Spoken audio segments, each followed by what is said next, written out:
colonisation avait conclu hâtivement non seulement à une sorte d'incapacité congénitale du peuple zaïrois, mais également démontré par là que l'indépendance des pays neufs était une mauvaise opération. Nous étions présumés et jugés incapables de nous gouverner sans l'aide des colonisateurs.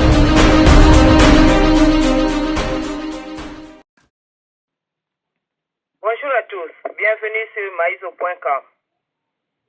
Voici l'analyse du week-end. Au sommaire, deux événements ce week-end à Bruxelles. Réunion de l'opposition autour d'Étienne Tshisekedi et la marche de Pro-Katumbi. Mort de Mohamed Ali, le mythique boxeur dont l'histoire est liée à celle de la RD Congo. Nous allons boucler cette édition par notre page de divers. Bonjour Kerwin. Bonjour à tous au nom de maïso.com et surtout, merci pour votre fidélité. Nos coordonnées, téléphone 0033 758 469 414. Notre YouTube, abonnez-vous-y, c'est Kerwin Maïso. Notre groupe Facebook, les amis de Kerwin Maïso le panafricain. Nous sommes aussi sur Face Congo et surtout nous sommes relayés par les sites, entre autres, Hôte 243, Congo Synthèse, Africa 243 et Congo10.com. Tokobanda analyse ya weekend oyo na ba événement mibale oyo eleki na Bruxelles. Eza réunion ya ba opposant entre guillemets ndenge obenga kango autour ya Etienne Tshisekedi na mosusu eza marche ya batu oyo baza komebenga ba Pro-Katumbi. Tokosenga commentaire pe analyse na. Deux événements lelo na Bruxelles, capitale ya Royaume ya Belgique et puis capitale ya Union Européenne. Événement à liboso ezali suite ou update nde tolobaka na anglais ya réunion oyo Etienne Tshisekedi ya bengisi ba opposants ba se réunir autour na ye na Bruxelles, ba réfléchir sur ba question de l'air et ba monter plateforme moko large pour ba monter ba stratégie comment ko sortir na impasse ou na crise politique oyo tozali nango na Congo. Mais bon, ba misusu ba lobby crise politique, ba misusu ezali crise politique te ezali occupation, mais bango na ndenge na bango na vision na bango ya chose ba bengaka yango crise politique. Alors na réunion wana abengaki ba plateforme moins ebele et tomonaki bato ya dynamique de l'opposition ba lobby par la bouche ya porte-parole na bango balobi ezana ba grief ebele ezana makambo ebele ezosala que bango bako participer na réunion wana te. Tolobaki yango na analyse ya le 2 oyo ezali na site. Batindeleki bango ba invitation individuelle te, disons pas comme plateforme, bazwaki ba invitation individuelle, il y avait pas de carton, makambo ezalaki clarté sur hébergement, transport, mo makambo ebele. Lobi na pokwa to koyoka le même porte-parole surtout Olengankoyi alobi te tondimi kokende kuna en mission exploratoire. Oyebi soki ba congolais baza na besoin ba kende COP. Bako trouver lango kombo moko compliqué na français pour na ko justifier incurie na bango. Donc ba trouver bango bat ba boyaki sans que ba conditions changé, y compris les porte-parole oyaki ko loba na presse. Bandimi que bazo kende mission exploratoire. Bakei ko explorer nini toyebite. De toutes les façons, c'était difficile. Ata soki bayaka poto ke bango mission eza na Belgique bayati. Après les lots toyoki, selon certaines sources, notamment une certaine presse, balobi que IDPS a fournir bango ba ticket hébergement makambo nyonso balingaki. IDPS a zumbongo wana wapi toyebi que parti wana dans le passé ezalaka pauvreté, mais sikoyo ba finance ya UDPS ezali brillante te. Est-ce que ezali te soit Moïse Katumbi, soit Katebe Katoto oyo bazo tourner mikolo autour ya Tshisekedi, batu ba fournir yango? On est en droit de se poser la question alors. Soki eza bango te, est-ce que ezali ba milieu politico-économico-financier belge te, batu bazali derrière? Parce qu'il y a un mouvement.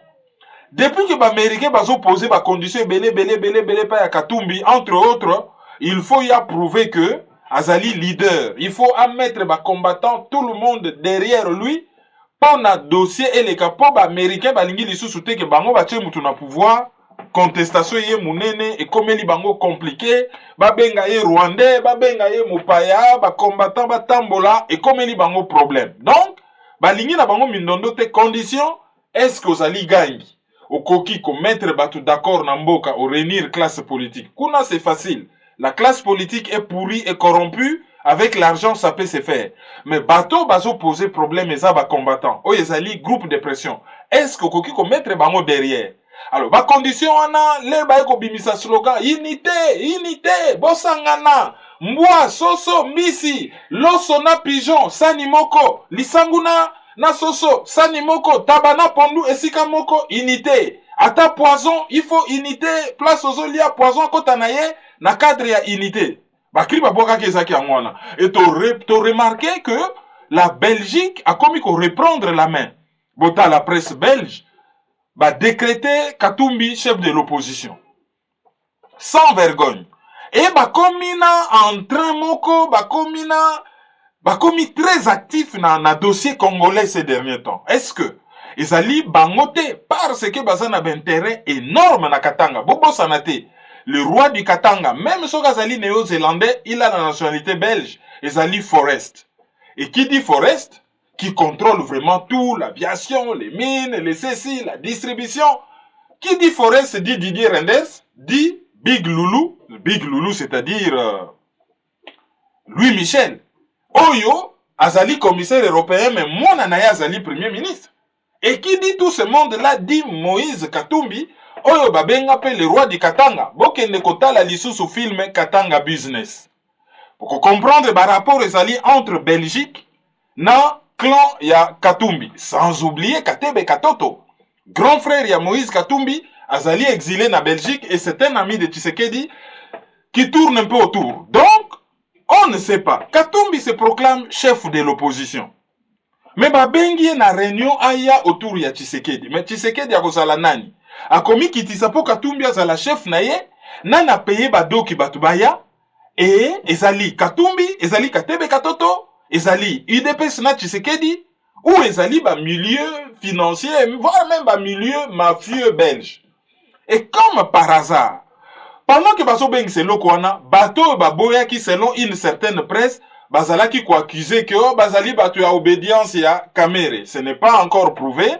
Il faut vraiment na ça l'étude approfondie qui est qui, na nazali tout près, bien que na yoka ki Kamere, abendaki ba cadre ya parti na ye matoi par rapport na ba relation na bango, na ba parti politique mususu oyo, bazali na ba alliance, na UNC.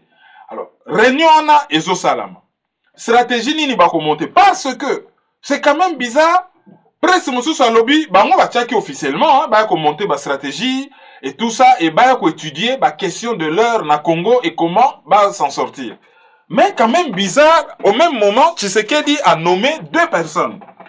A nommé Augustin Kabouya, Chilumba, Oyazali, secrétaire national adjoint, na Peter Kazadi Kankonde, conseiller juridique naye, ba zalabatu oyo, bazali ko s'occuper na dossier dialogue. Oyo ba koki ko sa la prospection. Autour ya ba partenaire union sur Tshisekedi po batala ndenge nini bakoki ko kende dialogue ensemble na Tshisekedi. Alors là aussi c'est dichotomique. Dichotomie en français ali contradiction. Contradiction na sens nini. Kala mingi te Tshisekedi atindaki batu na Kinshasa ba kendo tuna Edem Kodjo oyo azali facilitateur ya Union africaine avalisé par Nations Unies akende ko tuna ye soki dialogue ya ligne organisée ezali conforme na feuille de route na ye. Soki zandenge wana te ye akocha population na balabala. Et azalaki censé kocha bango le 24 avril. Mukolo oyo Congo est passaki officiellement na multipartisme. Mukolo Mobutu asalaka discours a quitté un père, a fongoli pays na multipartisme, a leli a lobby comprenez mon émotion. Alors, asaline ba menace à mettre en exécution teka nakosala. Il y a eu beaucoup de fausses promesses. En Afrique du Sud maladie, batubake ko yamba makelele bruit na ba réseaux sociaux a Tshisekedi fa loba a promettre que soki nazongi na kin na loba. Til lelo a lobati. Prometaki ko tia population na balabala. Rien n'a évolué, rien n'a changé. Azo tia population na balabala te, mais azo nommé batu pona basa la prospection ndenge nini bakoki sala po bakende na dialogue. Mais quel dialogue? Mauvaise foi ya Kabila ezali prouvé, mauvaise foi ya Kabila eyebani, feuille de route ezo impressionné yete, ezo intéressé yete, tant qu'il n'y a pas un moyen de coercition et loko ekoki kotia ye pression na makasi pona to sa feuille de route wana. Azoto sa yango te, azako se servir na ba tergiversation wana, na lekisa tango wana po ye a continuaka ko former ba fourmi rouge, ba coréen basilisa programme na bango ya armement ya batuna ya bengi, ba arme na ya komandaki eya, eye akoka ko affaiblir population, akoka ko voir venir, akoka ko consolider appareil sécuritaire na ye pona a faire face na banjeu oyekoya. Donc, UDPS au lieu à ça la congrès va remettre de l'ordre dans le parti et va bosser sikoyo en utilisant le seul langage au Kabila koyoka, soit la force, soit soulèvement populaire, mais au moins bazana appareil politique moko makasi, bazana machine de guerre moko soki ba wile yango, ba koki kozala na ba moyen de pression contre Kabila, basali yango te bazo benga plateforme ya opposition. Mais batuana rôle na bango ezalaka nini na 2011. Tango Tshisekedi azalaki na résidence surveillée, basala nini? Tango fraude électorale esalamaka basala nini? Sikoyo bazo benga batuana. Est-ce que bakoki kosala plateforme na batu oyo bazali na ba idéologie différente, batu oyo bazali na ba motivation différente, batu oyo bazali na ba agenda caché, batu oyo bazali na ba rein solide te, batu oyo soki batali parcours politique na bango, on ne peut pas leur faire confiance. Est-ce que plateforme yandengona ce n'est pas un morné? Siko na kati, tango bagoya, qui sera le chef de cette opposition réunion ezosalama na Belgique? Est-ce que ça sera Katumbi? Ça sera Kamere? Ou ça sera Tshisekedi? Et ceux qui va trouver président, il y a plateforme wana, ou coordonnateur ou responsable numéro 1.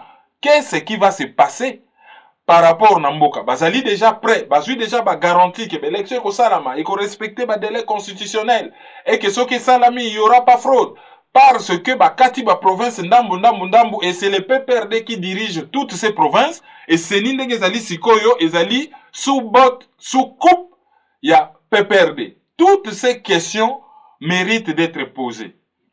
Mais erreur politique ya Tshisekedi, donc monsieur Etienne Tshisekedi, na certains membres de l'UDPS. Ezo sala ke parti wane zalaka le plus grand parti politique ya ba Congolais. Oyo e salami na mbongo ya l'état te. Ezo koule, ezo kende a volo petit à petit. Oya lobby boye, oya répondre boye, communiquer boye bimi, oyo a démentir, oya lobby boye na tongo et ça fait désordre. Et ce qui va sali attention ti. Tshisekedi oyo batu ba considéra ki a tort ou a raison comme une icône a ko risque ko bima na histoire ya pays wana par la petite porte. Ce qui va sali attention te. Parce que les erreurs politiques on peut en faire un, on peut en faire deux.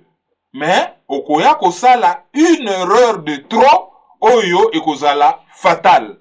Fatal na Etienne Tshisekedi, fatal na UDPS et par ricochet fatal na peuple congolais. Wana ezalaki ce qu'on pouvait dire par rapport na premier événement elekaki na Bruxelles.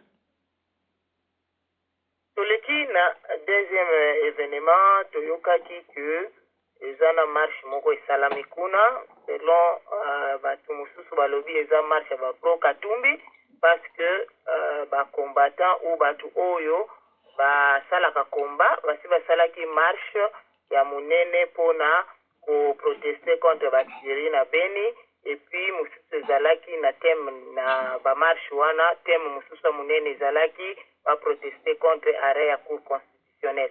Est-ce que oyebi thème ya marche ya lelo et pourquoi ba se désolidariser na combat? Marche oyo et salami lelo, donc deuxième événement à Bruxelles ezalaki marche moko oyo batu babengaki yango bazali ba pro Katumbi notoire. Notoire na français zali ke muto yo donc eyebana nango ke ya zalaka ndenge wana. Donc ezalaki ba pro Katumbi. bango bato babengisa qui marche. Et bien entendu, l'air ba combattant au bazali encore qu'on se considéré comme groupe de pression. Babengaki non seulement manifestation à Bruxelles et à Paris, bazala quitté et bakokaki d'ailleurs ko yate po bazali en odeur de sainteté na ba milieu wana, mais tango babengi ba sit-in régulièrement moi oyo pona ko boma loi ya omerta oyo et fandeli dossier beni oyo bazali ko assassiner batu de la manière la plus horrible qui soit, batu ba se présenta kiti. Alors bango ba revendica ki na bango déjà ki bazali ba pro Katumbi et marche wana dans un premier temps ba kaka juste pour le Congo, mais bata Bruxelles ba combattant misusu ba dénoncer ki bango ba lobby ezali marche pro Katumbi. Alors tomoni les quelques images qui sont arrivées à chaud tant to banda ki enregistrement. Ce qui vraiment événement misusu yé toko étudiant on analyse ya lundi ou ya mardi po to sali oyo ba image ya Bruxelles et bimi na noté mais soko tali na quelques images bimi au mona ba pro Katumbi na ba pro dialogue oyo bazalaki na kati ya IDPS po na IDPS ezali na bato bazali ba anti dialogue na ba oyo bazali ba pro dialogue. Alors ba sali manifestation na et selon certaines sources balobi même que na Paris pour na batu bakende bakendaki komona un propagandiste ya kawana po bakende ko toucher mbongo ya bus, mbongo ya carburant, peut-être ya kosala mo bakaliko, banini encore faut-il que cette information soit vérifiée, mais généralement c'est une source respectable qui nous l'a communiqué. Donc, ezomona na que soki tolobi to raisonner sur le plan intellectuel, Katumbi va proclamer chef de filia opposition. Alors, il faut approuver popularité na na diaspora. Popularité na ezali que batu na ye ba organiser manifestation pour ya lakisa ba image et pas ya ba milieu o ya zolinga soutien na bango que ya zali populaire. Yango na kutu na manifestation na so botali ba photo ba ye même na bana. Ba ye na bana. Or, problème ya Congo sikoyo ezali problème te que batu ba soutenir moto. Mais likambo ezali koluka d'abord ko récupérer mboka de telle sorte que ceux qui mboka ezali retrouver, ceux qui bana mboka ba reconstruire l'état congolais qui a été détruit, moi na mboka nyonso a se retrouver. Problème ezali te que mutu azali kaka maladie ale olie batu ba welela nanu ba soin mutu abika mais batu bazo welela nanu ya kozongela sport camp. Boxer wana zali très maladi aza na mbete hôpital ole po pesa yekisi abika te non yo telemana maladi kendo bunana maladi tokotala après mais bozotinda ye na liwa. C'est comme ça que ça se passe avec les pays.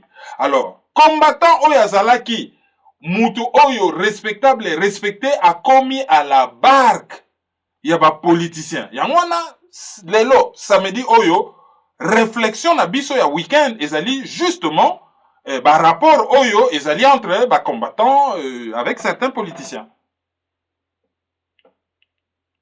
Nango toleki directement la réflexion sur mariage incestueux entre certains combattants et certains politiciens oyo batu mingi bazomona ke ça tue le combat. Vraiment combat eza ya kokufa. Ekufi na note mais eza na processus ya liwa. Pourquoi? Parce que ba combattant oyo bazali groupe de pression bango bazali neti bato basimbi fimbu et bazali na kocha classe politique pression pour na makambo ezonga normal pour makambo ya Congo ne nous l'airons pas et ne nous voilons pas la face. Makambo Congo faut bato ba ko définir ango ou bato ba considérer que tozali na kati ya crise politique et ba trouver ba solution politique na kati ya système pour na résoudre crise politique. Ou batu ba prendre conscience que Congo ezali pays occupé et ba se comporter comme tel. Lorsqu'un pays est occupé, priorité à moi na mboka nyonso c'est chasser l'occupant à tout prix et à n'importe quel prix. Y'a même na mona ki pense à Patrick Mbeko alobi, so ki to intégré na banalise na biso te que Kabila azali mercenaire ya Kagame na Congo, oyo nyonso tozo sala ezali musala mpunda. Cela n'empêche pas ndenge na lobaka. Tout le monde a déjà likambu na angle ya commanditaire, sous-traitant, exécutant. Et exécutant ezali nani? Soki to ndimite ke exécutant azali mercenaire. Tokobanda ko luka ba solution moko oyo ou kisi moko oyo ezo correspondre na maladi mboka ezo belate. Na mboka wana nous avons une classe politique pourrie. Une des classes politiques parmi les plus pourries au monde. Et classe politique wana, lokola ezo évoluer na kati ya gadou, na kati ya pourriture. Et lokola ezo évoluer na environnement moko oyo, impunité c'est la règle. Imaginez-vous bata Mobutu ba longwa ma benyo so basala ko boma batu, ko violer basi ya batu. Okomona zingzonga yazo violer à côté li mwasi ya libala, akangi na ye balabala mobali nazo zela na balabala, abimi akei. Tosi to mona na boulevard Lumumba zingzong azo kene na ye ba benye na téléphone a bloqué boulevard a quitté bandi ko téléphoner bat bazo zela. Tosi to mona syndicaliste na Air Zaïre a réclamé ba droit général Kikunda tabassé jusqu'à ce que mort s'en suive. To yebi ba torture chez général Bobozo na GD na kitambo na côté avenue Komoriko. Et tokoki kotanga ba exemple ndenge wana oyo ya batu ba boma ba massacre ba sakana na molimo na bango ba bebisa ba vie na bango. Tango Mobutu akei. Impunité totale, batu na ye ba kimi, ba yeko beta nzango na bato na poto na ba boîte banganda ko mela ko sepela comme si ba salarien repentance morote. Le ba monique impunité ba salinini. Ba zongi na Kinshasa, ba kei ko conseiller Kabila asala ba makambo bango ba salaki. Entre autres, ko créer une opposition bidon, ndenge kaka esalamaka kala. Na Mobutu a utilisé Ngouz na opposition Moniato, yango pe bango bazo utiliser. Et ba Belge ba salaka ngo kala. Ba créer un faux problème na Katanga pona ebima neti que ba Katange bazali spécial, bango baza na Congo te, ba komi ko exciter moi groupe moko ba sala neti sécession. Nzokande ezalaka manipulation, ba Belge, ba bosanaki que, ou, ba yebisaki ba Katange vérité te que pour na ba développer industrie minière na Katanga, ba Belge ba piyaka ba province misusu, ba caoutchouc n'Équateur, ba nini, ba piyaka ba province misusu. Pour na ba développer Katanga, ba utaka na électricité na ba Congo. Pour na ba développer Katanga, ba yaki na main d'œuvre na ba province misusu na Kasai, ti ba kendaki kozwa ba Rwandais. Allez, ba manipuler groupe moko ya ba Katangais, Dieu merci. Ce n'est pas tous les Katangais parce que les Katanga c'est au Congo et les Katangais ce sont nos frères. Donc, tozali na ko stigmatiser bangote, mais nous sommes en train de parler de l'histoire. Et ba manipuler qui chombe à ça la sécession. Tango bazaki sou na besoin na yeta se retrouver na pouvoir na Kinshasa. Tango bazaki sou na besoin na yeta basalini, ba sacrifier. Et certaines sources parlent même que tango longwa ki n'Espagne azo voyager, ezali ba Belge ba to livra ki pour na Boumedienne akangaye, ba kitsaye na Algérie, ba assassiner. Donc, et bandaki déjà na ba Belge. Babani na nous manipulation divisée pour mieux régner. To y une époque à Mobutu, manipulation divisée pour mieux régner, pouvoir, opposition à Moniato, ba créer pour flouer le peuple. Batouana bake na impunité, ba ye kozonga na mboka, ba bandi ko conseiller Kabila asa la même chose, ba même recette, oyo et machaki chez Mobutu asa la même chose. Mais, différence, ezali qu'il y a eu un mouvement qui est né, oyo bango ba monaki te, e utaki wapi, e bandaki wapi, et mouvement na est déstabilisé, na pouvoir, na ba sous-traitant, na ba commandité, personne n'a rien vu. Ils en a prêtre moko comme on a Michel d'ailleurs a ça la thèse moko quand même assez approfondie sur mouvement on a approfondi pardon sur mouvement on a ndenge botamaki ndenge zokende parce que personne n'a vu venir. Mais sauf que mouvement oya ba combattant tout ça la kaka moi rappel historique muke po ba combattant ba yebakate bazanani. Tango batu ba étudiant ba nani ba s'organiser na poto ba s'opposer contre Mobutu parce que trop c'est trop. Bakende ko s'opposer en Allemagne, ba tchaye penda mulunge na France, na Belgique. Babandi opposition, babi bon, qu'est-ce qu'il faut faire? Il faut tous s'organiser. Bake ko kutana na Blankenberg, na Belgique. Forum ya Blankenberg et Salami. Basui ba résolution. Mais déjà n'époque où on allait forum ya Blankenberg, zo salama Mobutu moni mulunge zoya, a réussir ko noyauté yango. Ah, unité, bo sangana, bo s'organiser comme ça, bango bazana ba tête, bango bazana ba cible, ba yebi, ou attaquer, comment affaiblir le mouvement. Ya mwana kutu so botali émission na salana, le patriarche Malou oyo à Genève, na Suisse. Soki botali émission na salaki na Bafwa Mubengai, oyo ya communauté des Congolais de l'étranger, convention des Congolais de l'étranger. Et ceux qui botali émission na sala kina Augustin Mukamba, vous avez une idée à naissance ya mouvement wana, batanga ki même kombo ya professeur Eliki Mbokolo balobi. Apparemment, il était à ça qui n'a pas acquaintance na pouvoir à Mobutu aye ko se retrouver na tête ya forum ya Blankenberg. Erreur wana lelo yo bangba ye la suba tuka likambona ya bosangana bose groupé mais forum ya Blankenberg salamaki. Mbala moko batu misusu bazui information ka rébellion zo salama. Laurent Désiré Kabila koya bakako bengana na bango Mobutu bolembela makambo zo sala. Kaka même erreur batu bazo sala lelo ale. Baoki makizar politicien alinga sala cop. Bati misusu balongwa na Belgique baki autour à Laurent Désiré Kabila baki ko laksa ba diplôme biso to ko travailler pour na mboka biso to tanga na poto biso boy ba finissa mort assassiné bona ne miso to sala kina patriarche malu kolanda pouvoir ngulu bango bakanisi ke mutu azali makiza aumela na zamba baponie azala président yo ko lakisa ye ke nga naza docteur en droit ya université soki nini na Belgique yo kanisi ke yazo sepela na yo nzoka nde ako utiliser mayele na o mazo banga peut-être so bokomi na kin bako ko pona yo. Donc les gens ont fait cette erreur là. Laurent Désiré Kabila yé batu ba yokana ka bata diaspora Belgique, Suisse, Allemagne, bazui batwa bo soutenir pouvoir ya sika. Batu ba kita bakenda ko soutenir AFDEL. Et suka wapi? Botala la plupart bata Suisse bakenda ko salela AFDEL, basuka wapi? Basuka na Lilita, Liwa. Basuka na Liwa. Mais pendant ces temps, l'air bat bazala qui déçu ndenge forum ya Blankenberg et kenda qui désordre. Qu'est-ce qui s'est passé? Moi, noyau oyetikalaki. Bat ba comment un peu qu'on s'organisait, il y avait quand même un embryon oyetikalaki. Et batu nyonso bazala qui mécontent. Bagaetan Kakuji. Bayoki Kop na ambassade ya Rwanda na Belgique. Ah Kop ezali faut bokenakin a se retrouver ministre. Bato bazala qui na ye na groupe na Kop na ambassade à Belgique a fermé les bango porte. Bota les miso to salaki na bafwa a fermé les bango porte, ba miso so ba se retrouver frustré. Alors dans la foulée, tango Chabani record aye ko sala radio na ye oyo ezalaki ko pesa batu ya poto parole pour azali spécialiste ba nouvelle technologie, il était en avance sur son temps. Ils ont pesa bata poto parole bazoyo kabango, c'est ce que Radio Panique aussi a fait après. Et ça linine et pe sigu biso pe to kolo banakin bagoyo ka biso biso pe internet ango to ko sala ba radio. Mouvement ya naissance à radio botami. On a fait botou na ba Olivier Bolia ba DSV oyo bazalaka na commencement ya mouvement on. Et tango ba radio botami et komaka généralement la plupart à ba radio ezalaka na camp anti-pouvoir.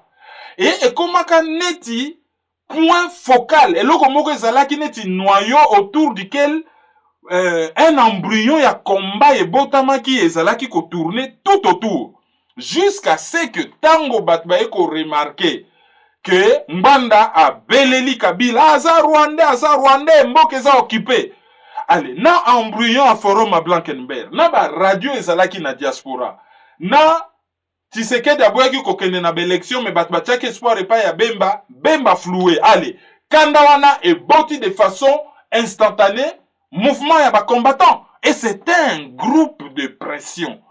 Groupe de pression contre les politiciens, groupe de pression contre les pouvoirs en place, groupe de pression contre les sous-traitants Rwanda, Ouganda, Burundi à l'époque, Bazalaki Kobosana, Afrique du Sud, Angola, et groupe de pression contre les commanditaires, c'est-à-dire les États-Unis, le Canada, l'Union européenne globalement, Israël, et d'une certaine manière Australie, pas trop nous-mêmes, soit Australie, Nouvelle-Zélande, c'est blanc, bonnet, blanc. Et puis, certaines multinationales, ezala asiatiques, ezala nord-américaines, ezala nord-européennes ou ezala africaines. Pobobo sanate, mutu oyo a joué rôle ya catastrophique na Congo, c'est un Mauricien. Botala, Monsieur Boule, c'est un Mauricien. Donc, on utilise un Africain pour maltraiter d'autres Africains. Et alors, force à mouvement ezala kike, et botami boum, neti génération spontanée, ezali na patronté, ezali une pieuvre, mitou et belé, ezanga mutu, et ezali groupe de pression et force na yango, ezala ki bana oyo ba botama awa, na France, na Belgique, na Grande-Bretagne, na Canada, na États-Unis, ba ya mike, baza na nationalité, oyo banda bazalaka bana mike ba yebi c'est que la liberté d'expression, la liberté de manifestation, oyo ba mesana na bango na ba contrôle, na ba police, na ba cité, na ba quartier, bana wana bazalaka ba faire de lance. Hein? Soki tozwi na France, batu neti ba Nsingi Congo, Nsingi Est Congo. Ozwi mutu neti Minar Congo, Curtis Minar Congo, Rismo Congo, Jimmy Congo. Hein? Ozwi batu wana. Tango siko ba mama ba ekokota likambango. Ozwi ba Yuyu mutu moshi, ba Miriam Susuna Kibilu, ba ba mama baze belé. Soto bito ba nakotanga awa, toko ke na chaque pays tozwa 2-3 personnes, c'est juste un échantillon et n'ensuite bata France parce que naza na France. Ozwi batu oyo ba botami awate ba koli awate mais o bazali efficace honnête. Ozwi batu neti ba Bob Lukasi ba Kalva, ozwi batu neti ba Richard Tamondoni, Kalva Yemefuka, batu bazali. On peut en citer à gauche, à droite, les États-Unis, ba Gino Will. En tout cas, batu bazali. En Afrique du Sud, mouvement nezalaki na force de frappe et ça faisait peur.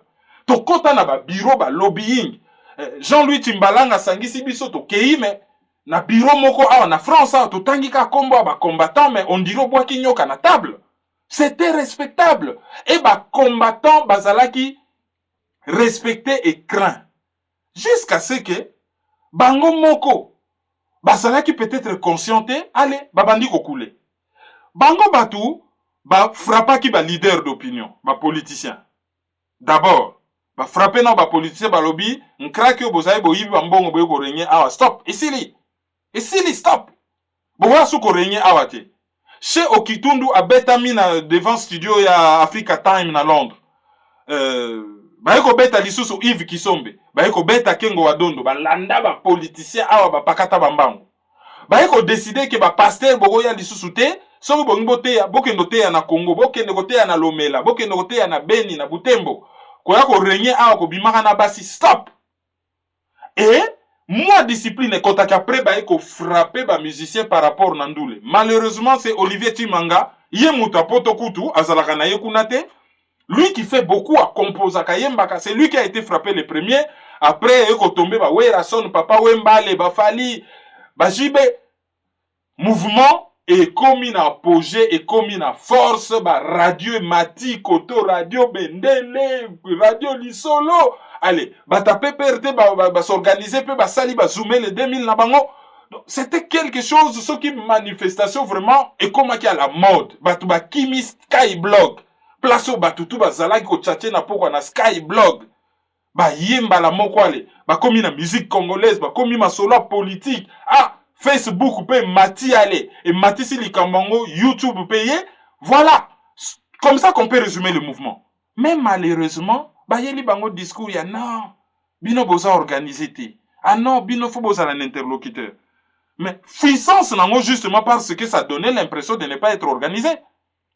Interlocuteur c'est qui? Moutounyo sazali interlocuteur parce que Moutounyo sazali ko bunda po na Congo. Et leur combat est oumeli. Bato bakanisa kike, bakota ki nango neti, effet de mode.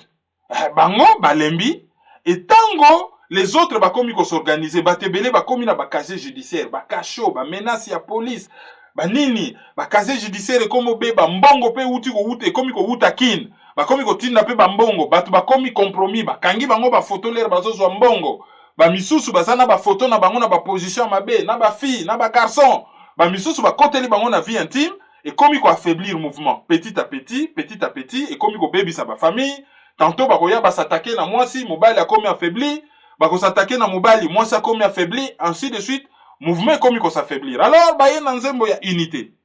Combat ezali combat moko idéologique. Pour ko bunda bien, c'est d'abord une idéologie. On n'a pas besoin d'adresse, on n'a pas besoin de patron. Mais on a besoin des idéologues. Bato yo bazo réfléchir. Ceux qui bango ba réfléchir, ba pesi impulsion, ba pesi direction, ba leader d'opinion, et après, bato baza na ba capacité ya mobilisation et application, c'est comme ça que ça fonctionne les na guerre. Moutounyo saza fantassin te, moutounyo saza général te, moutounyo saza commando te, moutounyo sazali marin, marines te, ainsi de suite. Donc, c'était comme ça. Alors, comme il faut bozala na leader. Ah non, bino faut bozala na adresse. Or, puissance na bango ezali, bazali pieuvre. Et bandiko kenendengwana, et bandiko kenendengwana, ale ba yeli bango slogan ya unité. Mais batu basa na besoin ya unité te. Batu bakoki kozala uni sur le plan idéologique, mais pas sur le plan physique. Batu basa na besoin ya diversité et non uniformisation. Batu basa na besoin ya unité dans la diversité, unité na ndenge ya sur le plan idéologique, même pas une unité physique. Et batu bazali na besoin ya synchronisation ya action, mais pas batu nyonso bakoma kosala eloko moko. Aso balobi synchronisation ezali synergie. Ngana yo tozolanda même objectif, tozamboka moko te, mutu na mutu aza na méthode na ye, mais totya énergie na biso ensemble, mais mutu na mutu atikala oyo ye azali. Soki tozokende nzela moko, ozala moteur diesel, ozala moteur essence, ozala moteur électrique, ozala moteur à vapeur. C'est pas là le problème. Le problème est ali direction nini ba moteur wana 4 zo mema biso. Yango na bazo senga synergie. Soki basangisa onyo ensemble, mutu na mutu fonctionner na ndenge na ye, mais tozo poursuivre même objectif. Alors, tant que bat ba comprendre dans notre basali groupe de pression au-dessus des politiciens, ba ke ko toucher mbonga ba politiciens, ba se compromettre pas ya ba politiciens, ba to bango ba lingi ba combattre et salini. Même phénomène qu'à l'intérieur. Société civile, et ça dit parti politique, parti politique, objectif, conquête et pouvoir. Société civile, les alignées, corporation, avocat, médecin, enseignant, pasteur, élève, toi nyonso tout, corporation nyonso tout, bazo constituer société civile. Monde, koki, kozala, soki que pouvoir azo déraper et que système ezo koka kozongisa makambo na nzela te, ça dit pouvoir, opposition, ndenge système et salama, c'est la société civile qui prend les devants, qui met la pression pour na kozongisa batu nyonso na nzela. Et mouvement combattant, c'est une espèce de société civile internationale. Bango bakoki te kokoma wana bakomi koluka ko conquérir pouvoir au lieu baluka ko récupérer mboka, parce que objectif premier pe but ya combat ezali ko récupérer mboka. Alors ba se retrouver derrière les politiciens. Yamone comment les loyo ceux qui bokei manifestation ba misusu bangbandiste. Bon, yekutu aza sous policité aza na groupe de pression. Yekana eza différent. Tocha ba misusu ba tshisekediste, ba misusu ba camériste, ba misusu ba katumbiste, ba misusu ba fayuliste, ba misusu ba aluliste, ba misusu ba katompiste, ba misusu ba malaliste, ba misusu ba mupapiste, ba misusu ba matunguliste, ba misusu ba chaniste, ba misusu ba Emmanuel Ilungiste. Et comme il compliqué, ba misusu ba komi ba mukwegiste, bien que Mukwege n'est pas un politicien. Donc Mukwege nangba neza ba kamoko un peu différent. Ba koki ko considérer bango lelo comme bata société civile, parce que bazali vraiment te na kati ya parti politique, même si la Pareco c'est une association à but politique, hein. Objet nango c'est qu'on récupère, il y a résistance, mais il y a un peu de politique na kati. C'est un cas un peu particulier. Et yango yo conséquence, combat et quoi. Alors tozongi la ba fondamentaux. De toutes les façons, ba vrai combattant, ba vrai bazali. Ba wana bazali village romain. Botala na ba dessin animé ya Astériste. Batu nyonso Gilles César a sa joui empire romain Mobimba. Mais azo koka ko récupérer moi village gaulois mon côté, parce que dans village wana il y avait Astériste, il y avait Obélis, il y avait Idéfix, Mwana Bango, et il y avait les druides à Braracoursis. Donc village gaulois. O ba bengaka ba irréductible, bato ba kweyakate, ba oyo ba tikala. Alors pourquoi zo sala mandenge wana? Parce que na kati ya groupe de pression, il faut moi ba régler ça là, même si c'est pas organisé. Et les règles, première règle, c'est l'impunité. Là, moi, je me pose juste la question. Ce n'est pas la solution que je préconise, mais je me pose juste la question. N'est pas comme Mobutu, impunité. Bata Kabila, bazaï ko kanisaki bazan impunité. Est-ce que ceux qui na kati ba combattant impunité ça la kité buzo ba onyo so nyaki salama. Imaginez-vous un seul instant que combattant au trahir ba exclure yo pour de bons mouvements et ba lesio souka na lo kutu, los axes. Est-ce que bat bangai ba continuer? Est-ce que même sur le plan national, les politiciens, pendant une époque à Mobutu, ok, nous ressortissants de Tozali Kokumisa Papa Maréchal, et comment il y a qui nous bunda ou babuki. Au Husika na RTNC Zozonga, la famille Libana Nino, babuki ndako. Comment il y a banga na RTNC. Alors, on a combat impunité totale, mouta trahir les lots, lobby na marche, aïgo sekana batu, bah. ça continue comme ça. Le col la impunité ezali, sanction ezali te ba, makambo ezo continue ndenge ezo continue. Donc, il faudrait batu ba repenser ba méthode, ba ramasser ba force na bango, ba zala conscient na puissance na bango, ba zala conscient na valeur na bango.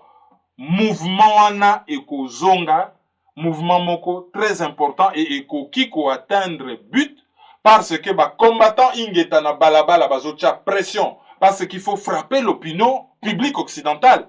Pour na faiblesse à la démocratie occidentale, les alliés, opinion publique na bango. Et de l'autre côté, batterie ya ba idéologue, batou ya mayele, je vais dire batou batanga, hein, batou nyo so baza mayele. J'ai dit batou baza na ba compétence na ba domaine moko boye, bango bazo sala lobbying. Mais pour na lobbying est efficace, il faut pression za na balabala. Mais pour na pression na balabala est la makasi, il faut batou ya lobbying. Bah nourrir mouvement ya balabala. Il faut qu'on mette l'argent, il faut qu'on mette les moyens, il faut qu'on accompagne bango, il faut qu'on utilise les médias. Voilà, parce que ceux qui sont en face, c'est des gens cyniques. Les Occidentaux sont sans pitié. Bah sous-traitant na bango, bah Rwandais, bah Ougandais, bah zali sans pitié. Bah exécutant na bango, bah zana pouvoir na kin. Bah zali sans pitié, oh bah bengaka vraiment sans pitié. Et ceux qui battent bazo combattre bango, il faut bazala na ba rein solide parce que objectif ezali te que mutunyo soit comme na pouvoir. Objectif ezali so Congo et Bongi, tout le monde aura du boulot. Pas kaka na politique.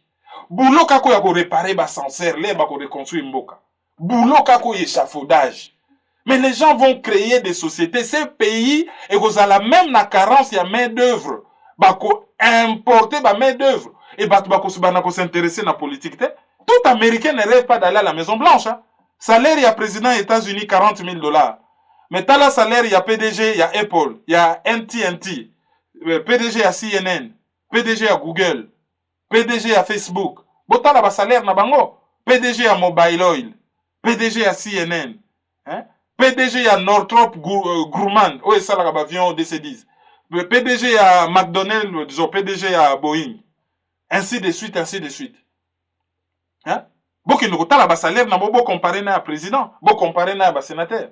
Les États-Unis oh ya lingi par engagement ça la politique, ça la politique, mais tout le monde ne rêve pas de la politique. Mais oh y na Congo philosophie comme chance loko pa mudunyo ça comme rêver politique et ba politicien ba eko polier combat et combat yango yo ezali ko kenda volo, mais il est temps batu bakoki ko se relever et ba ko se relever. Et pour na Congo ba yeba que il est aussi temps, il y a qu'à réfléchir. À part soulèvement populaire, la violence nous est imposée. Est-ce que par hasard, solution peut causer la terre à violent, violent et demi? That is the question. C'est à vous d'y répondre. Avant de aller dans le deuxième sujet, juste une petite question. Matamba combat ozolobake mbongo eye lokola virus. Est-ce que ezali c'est mon côté que batu mingi balongwa mboka baya na poto bino batu bozalaka na poto baya na poto baza équipé vraiment te pona ko faire face na ba besoin oyo eza kosenga pona mutu a vivre vie moko oyo ezali décente. Alors soki ba proposer facilité quelque part parce que bino mo bozalaka na Occident oyebi ke poto eza pasi soki ba yebise moto olokende kayu donc système ya boulot métro dodo yaka na yo awa ovandi na ndaku ovandi liboso ordinateur na yo osali quelques vidéos olobi na makambo na yo otie na YouTube et puis na fin du mois mwa mbongo moko elekaka pona loyer ou bien pona forme ou bien pona ba téléphone na yo ou bien pona mwa ba makambo moko ndenge nini okoki ko réfléchir sur kawana.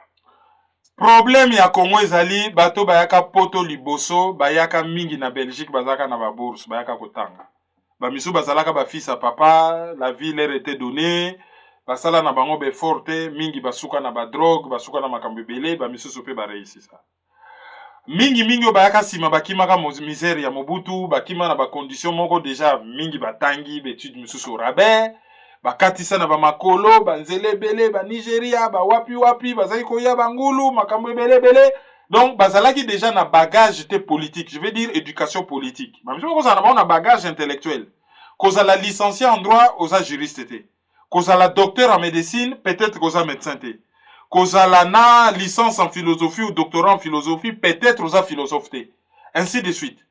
Bato wana bayalda ko baye awa baye kokuta na ba vicissitude ya vie, le temps ko luka mukanda ya ko luka mwasi, ba misusu bakenda ko bala mwasi to mobali par commodité ezali na kaka bon tala malili na kozala nga moko te, bon il faut tozala de ki obala ne mutu bayebani te balingani te.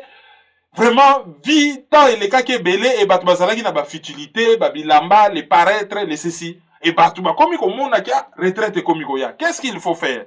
Bana bakoli awa, bango ba komi ko évoluer na environnement mususu, bazali na vision mususu ba problème asike komi ko ya. Tala kala so mutakufi na poto e bembeza ko kendekin. Mais siko ba komi ko kunda bato awa. Bato basalaka système a ko déclarer bana kala. Ezaka bien o déclarer aux mikanda. Mais ba parents na ba komi ko kufa. Makamo héritage komi. O déclaraki mwana yo kufi osala testamenté, notaire ake ko benga mwana wana ke tata no akufi, atikaki mo eloko kuna kende kozwa na bana ndako epesi problème.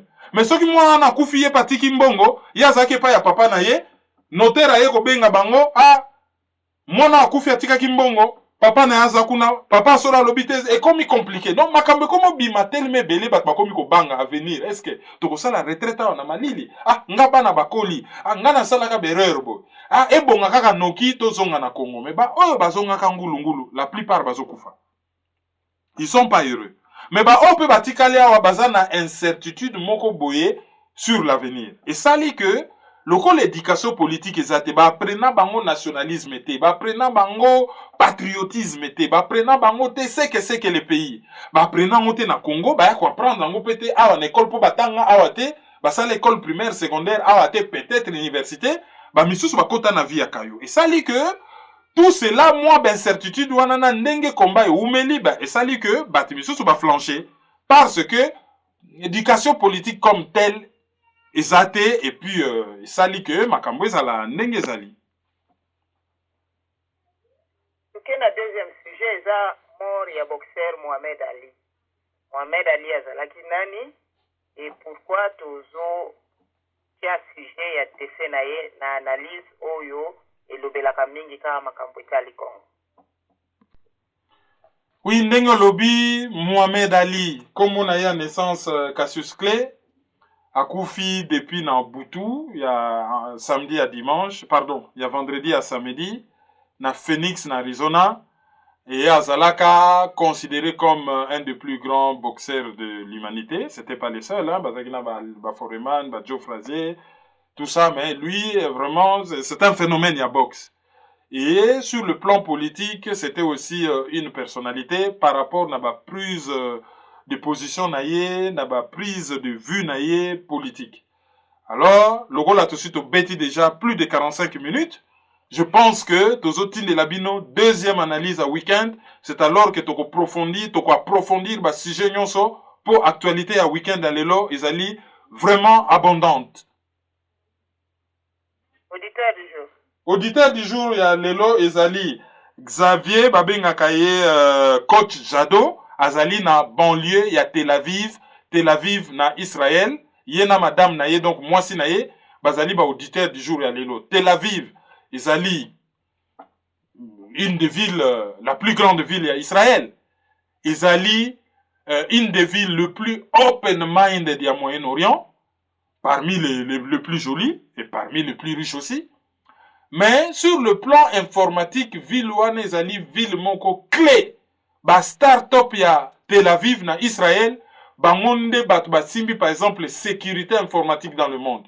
Makambo belé ba application belé bo salaka ne bo salaka na internet ou sur le plan informatique surtout ba société même il y a défense hein. Et utaka na Silicon Valley et utaka na Tel Aviv na Israël. C'est vraiment une ville qui vaut le coup d'être visitée et c'est saisir l'occasion là pour naka to rappeler moi 2-3 faits par rapport na Tel Aviv na Israël. Na maloba wana tosukisi analyse ya mokolo lelo avant tokabana tokosenga rappel ya contact ya site et puis tokoza na quelques communiqués. Contact ya site ezali 0033 758 469 414 ezali lika mobile ya France. Ba oyo balingi ba nourrir yango na ba unité ba nourrir yango po ezali téléphone ya analyse oyo ya bino. lokola nga nakoki ko rappeler bino na téléphone nanga privé te nazobatela yango et que yango wana des fois so nazosalela yango bapel international ezokute ngai cher donc bo participer na kochargeaka téléphone wana po barapelaka bino barépondaka na ba SMS vu nombre d'appels par jour. Je pense que c'est nécessaire. Alors, s'il faut rappeler quelques événements, boyeba que le 18 juin, Cologne, colloque, il y a convention des Congolais de l'étranger, il y aura quelques candidats présidentiables. So bobo so ba préciser belé bo kene na site, il y a convention des Congolais de l'étranger.ch. Boromona ba précision est belé. Soki bozali na Londres le 2 juillet après indépendance ya Congo, Friends of the Congo bakosala événement moko ya monene boya plein de chez plein. Toyebi que Francine Mukwaya a réussi saka oya liboso et ya mibale a ko réussir yango. Le 9 tokozala na Bonn puis événement moko monene kosala maone kozala conférence ba congolais bakozala ngai par exemple. Et puis, bah, étranger, puis, bah, yebi dossier Congo, malamba kozala, ce jour, on a ndenge balobaka, l'Allemagne va tomber. Et puis, na ko rappeler bino kaka retour ya émission échange. Semaine prochaine, boza moi, bah, émission ebele, hein, bozala vraiment branché na maizo.com ou na hot 243, bogomona, biloko wana nyonso. Sur ce, je vous souhaite de passer un très bon week-end. En tout cas, merci mingi pour na message à vœux. Oh, bosalela ki Jade, à remercier Bino énormément. Et puis, bien de bonnes choses. Bon week-end à tous. Au revoir. Au revoir.